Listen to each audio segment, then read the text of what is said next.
trail into the early parts of the race. Now Grametti has come off the bit, and so too. They could win it then. Is it in the six? Of course it is. Don't say I only perform once a week. That is outrageous. I mean, a lot of people are going to be saying Conor can fly.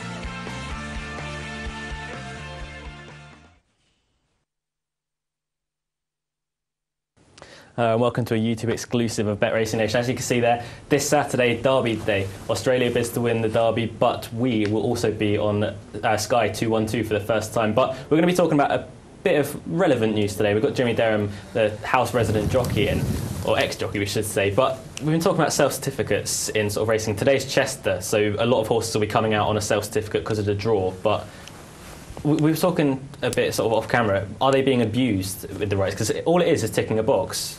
If I'm right. Yeah, it's not only Chester. Like it's you know, it's a lot of race courses. It's a huge problem every day with non-runners, and for jockeys. You know, jockeys go racing. People possibly don't know this, but jockeys go racing, and if the horse doesn't run, they don't get any money. So you drive for one ride all the way to York or wherever it may be, you know, and you have to, and then it's a non-runner because the ground changes or. Yeah. You know, the ground has changed in 48 hours, and you know, things like that.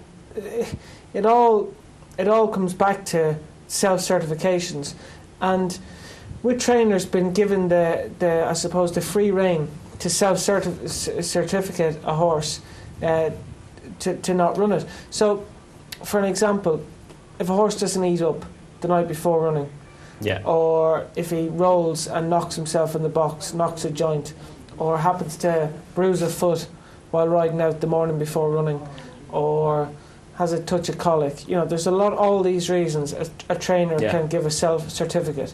Now, I think the big problem is 48-hour declarations, because a lot can happen in 48 hours. And then we have, you know, a mare can come into season or a filly can come into season, and to explain what that means is every 3 weeks in the month, fillies and mares come into season, and that's when it's time to go to the stallion, or if you're trying to get a mare in foal, that's when they're in season. That's when it is, and obviously it changes their temperament, it changes everything about them. So we can a lot of the time see non-runner such and such a filly because she's in season, trainer says she's in season.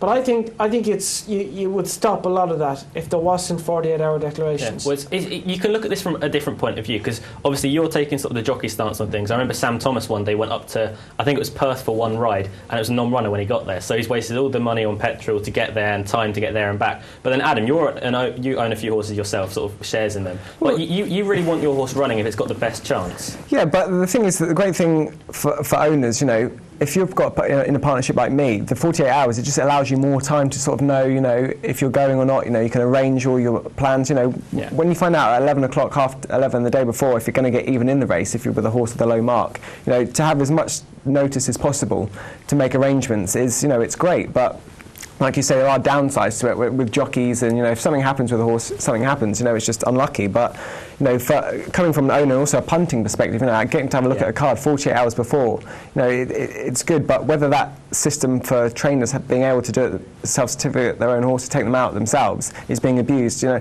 I'm not entirely sure, because you know the percentage of non-runners hasn't actually gone up since they've been able to. But you know, if the trainer's going to get his horse pulled out, obviously, do you say that it takes how many days if they get the vet to sign off the horse before they're allowed to re-enter it? Yeah, it's different length of time from a vet or for a trainer to self-certify it. So we see on cases in the all-weather. So the horse doesn't run on a say a Monday. Perfect example. In the cellars, it's been a big Stand Guard. Stand Guard and La Estrella. La Estrella came out.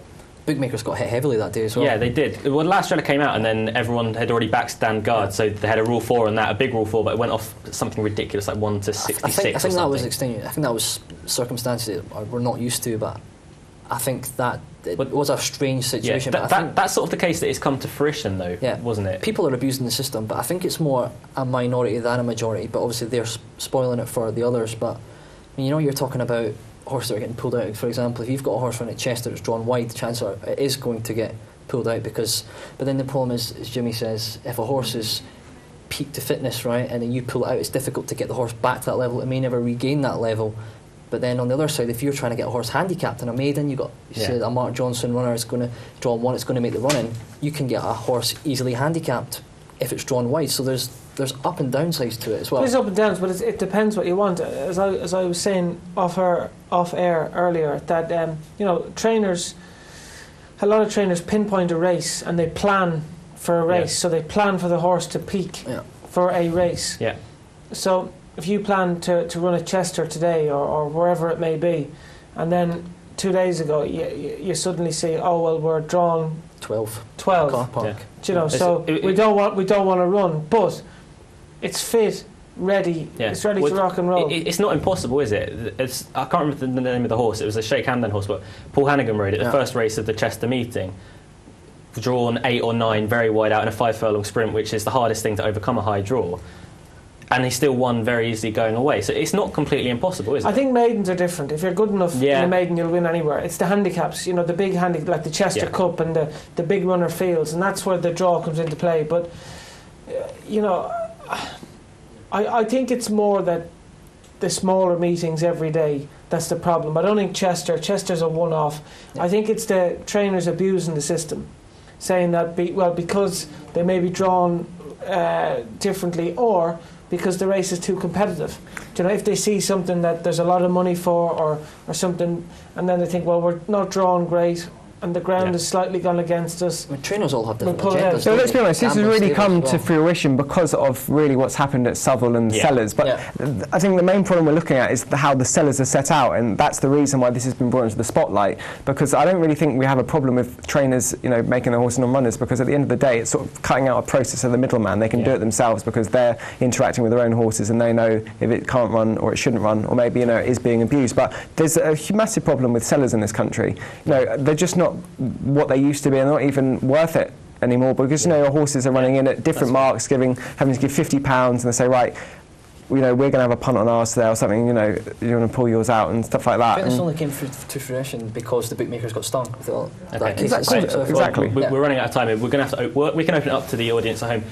If you have a view on self-certification, comment in the comment box below. Don't forget to subscribe to Betracingnation as well. You'll get updates on all of our videos, and just tell us what you think, basically, of self-certification, if you think it's right, if it's wrong, if you think it's being abused as well. But thank you for watching the YouTube exclusive, and don't forget, next week, Australia goes to win the Derby, but we also move to Sky 212 for the first time. Don't forget to tune in to Betracingnation.